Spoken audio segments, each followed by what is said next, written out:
Adapun hadis yang melarang la'anallahu zuwaratil kubur, Allah melaknat perempuan yang berziarah kubur. Bunyi kalimatnya Allah melaknat zuwaratil kubur, perempuan yang ziarah kubur. Maka sesungguhnya di situ ada kronologisnya. Kuntu nahaitukum an ziaratil kubur, dulu aku melarang kamu ziarah kubur, kata Nabi. Dulu zaman awal-awal Islam dilarang berziarah kubur, karena waktu itu orang ziarah kubur hanya untuk sombong menyombong. Hai fulan bin fulan yang perang tak pernah luka, hai fulan bin fulan yang kaya raya, hai fulan yang fulan banyak harta banyak kuasa. Itulah yang disindir Allah dalam surat Alhaakumut Takasur, kamu sombong menyombong hatta zurtumul maqabir, sampai di kubur pun kamu tetap juga sombong menyombong. Tapi kemudian ketika ziarah kubur, turiqul qulub, melembutkan hati, tudmi'ul ain, kalau sudah hati lembut meneteskan air mata, tazkiratan lil maut, mengingatkan kepada mati. Maka hadis yang melarang ziarah kubur itu hukumnya mansukh. Mansukh artinya terhapus. Maka kata Nabi, fazuruha, silahkanlah kamu berziarah kubur.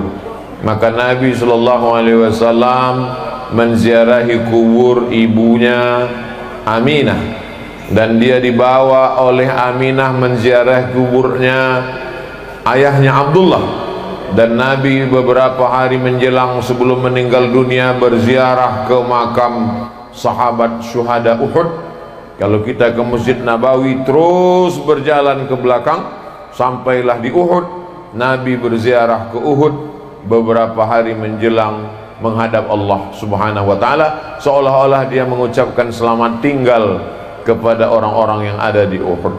Jadi tentang masalah ziarah kubur tak ada ikhtilaf di antara ulama.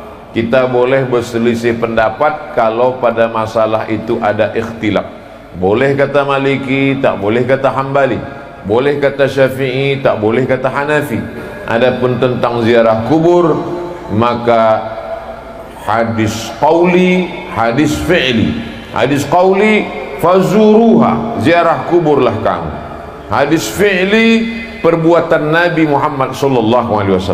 Maka tak ada yang bisa mengelak daripada berbuat perbuatan ziarah kubur, karena dua-dua dalil menunjukkan tentang disunnahkannya berziarah ke makam orang-orang beriman. Maka nanti anak cucu yang sudah lama tak ziarah meleleh air matanya.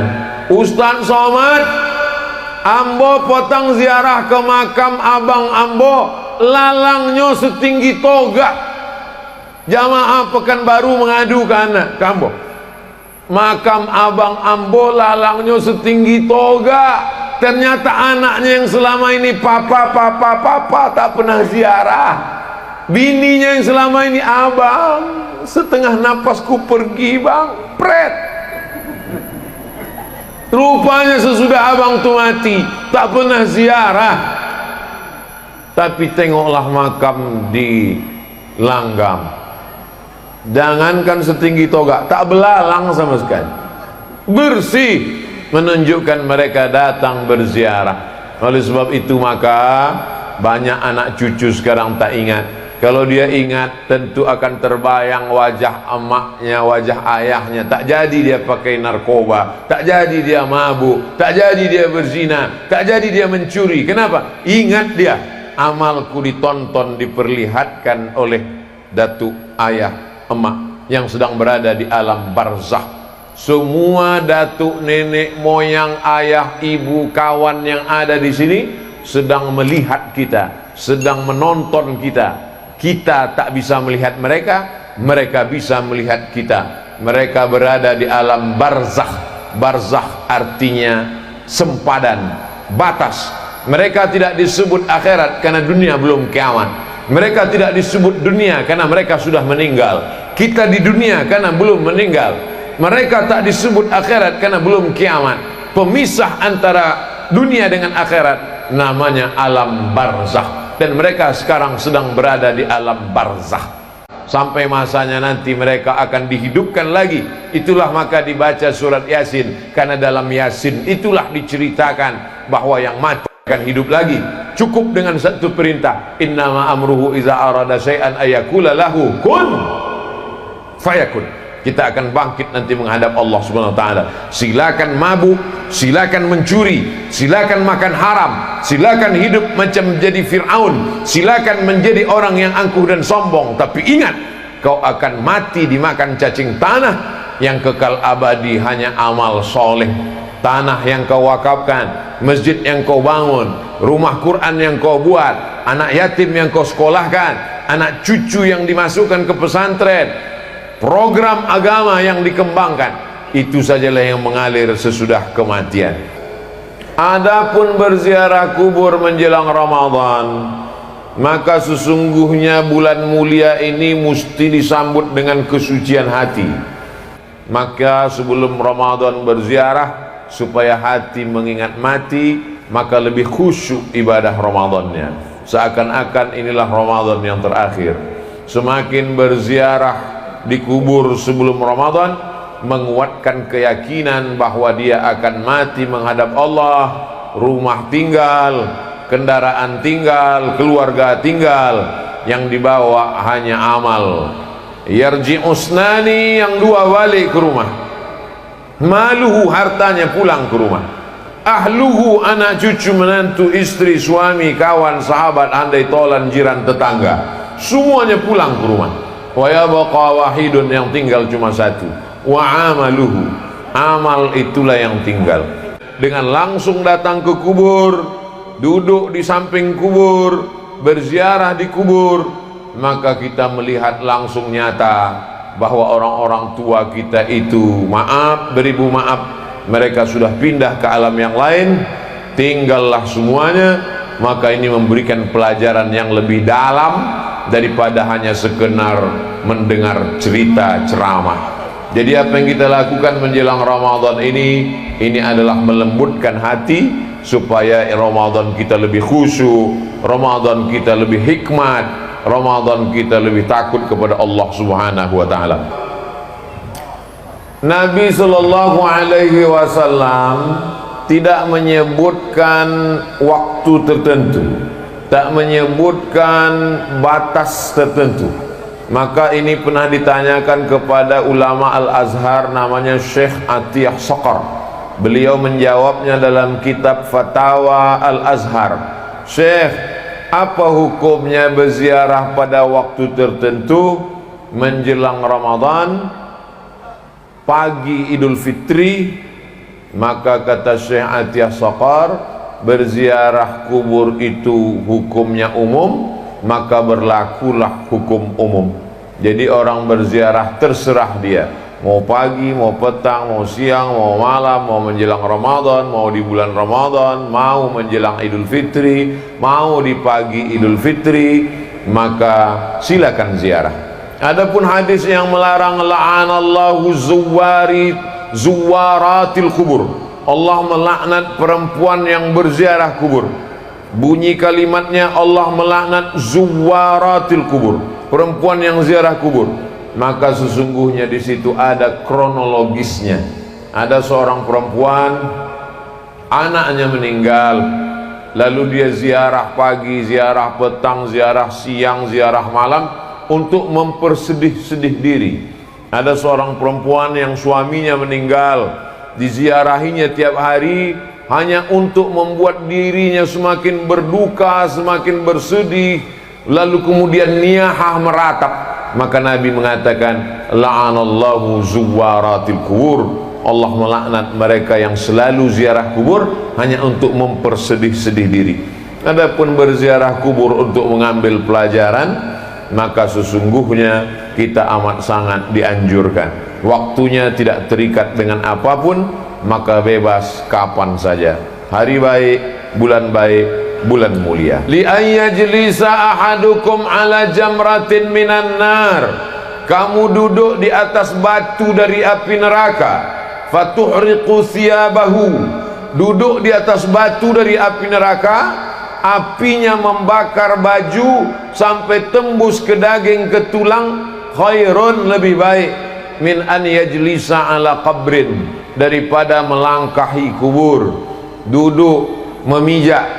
Maka tetap kita jaga, kita tetap berada di tepi, samping kiri, samping kanan, bagian kepala, bagian kaki. Kalau nampak anak-anak kita ada menginjak, kita ajarkan. Lebih baik duduk di atas batu dari api neraka, terbakar kulit sampai tulang belulang, lebih baik daripada duduk di atas kubur. Maka kita jaga adab-adab ini. Alhamdulillah kubur kita tidak terlalu rapat padat seperti di Pekanbaru. Saya lihat beberapa kubur sampai tak ada tempat berjalan lagi. Maka kita harap tetap ada jalan di tengah, tetap ada jarak, supaya kita tidak jatuh dalam perbuatan yang dilarang oleh Rasulullah sallallahu alaihi wasallam. Nabi ziarah kubur, diambilnya pelepah korma, ditusukkannya ke makam. Sahabat bertanya, kenapa kau tusukkan pelepah korma ni ya Rasulullah? Kata Nabi, la'allallah an yukhaffifa azabahuma ma lam yaibasa. Selama pelepah korma ini basah, pelepah korma ini bertasbih, maka tasbihnya sampai kepada orang meninggal. Dari hadis ini kata Imam Nawawi, hadis ini ada dalam Sahih Muslim. Kalau kita baca Sahih Muslim, baca penjelasannya dalam Syarah Sahih Muslim, namanya kitab Al-Minhaj, Syarah Sahih Muslim Ibnul Hajjaj. Kata Imam Nawawi, kalau tasbih pelepah korma sampai, maka bacaan Quran orang beriman lebih utama, lebih sampai. Karena orang beriman lebih mulia dari pokok kurma. Jadi kalau ada orang mengatakan bacaan Yasin tak sampai, berarti dia mengatakan Abdul Somad lebih buruk daripada pelepah kurma. Kalau tasbih saja sampai, apalagi baca Quran. Baca Quran lebih mulia dari tasbih. Kalau tasbih pelepah korma sampai, apalagi baca Quran Abdul Somad. Begitu kata Imam Nawawi dalam kitab Al-Minhaj, Syarah Sahih Muslim Ibnul Hajjaj. Jadi kita masalah dalil, cara yang terbaik adalah menghormati pendapat orang. Ustadz yakin sampai, saya yakin sampai. Tiap malam Jumat saya bacakan Yasin untuk almarhumah, almarhum orang tua. Masalah bahwa ada berbeda pendapat, maka kita mengikut yang disampaikan oleh para ulama. Ati'ullah, taat kepada Allah, wa ati'ur Rasul, taat kepada Rasulullah SAW, wa ulil amri. Ulil amri di situ kata sebagian ulama adalah ulil amri, para ulama yang mengerti dengan dalil. Maka kata Imam Nawawi dalam kitab Al-Azkar, wa in khatimul Qur'ana, kalau dibacakannya sekhatam Quran, fahuwa hasanun, paling elok afdal sekhatam Quran 30 juz. Kalau tak sanggup 30 juz, Fatihah pun tak sanggup juga, hati-hati. Apa yang kita lakukan pada orang tua kita, itu yang akan dilakukan anak kita untuk kita. Apa yang kita lakukan hari ini dilanjutkan oleh anak cucu kita. Orang yang tak mau mengirim, dikhawatirkan nanti setelah dia mati, anak cucunya pun tak juga akan mengenang dia sebagai balasan. Nauzubillah. Bahwa tidak hanya amal badan yang sampai. Datanglah saat bertanya kepada Rasulullah, ummi matat, emak saya mati, meninggal dunia. Afa atasaddaqu anha, kalau saya bersedekah, sampaikah sedekah ini untuk almarhum almarhumah? Kata Nabi, tasaddaq, sedekahlah saat, sedekahlah saat, sedekahmu sampai untuk almarhum. Ayu sadaqatu afdal, apa sedekah yang paling afdal? Kata Nabi, saqyul ma, sedekah yang paling afdal adalah memberi air minum.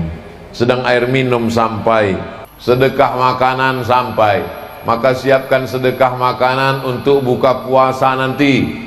Hadiahkan pahalanya untuk almarhum almarhumah. Nanti tabung duit berkurban, hadiahkan pahalanya untuk almarhum almarhumah.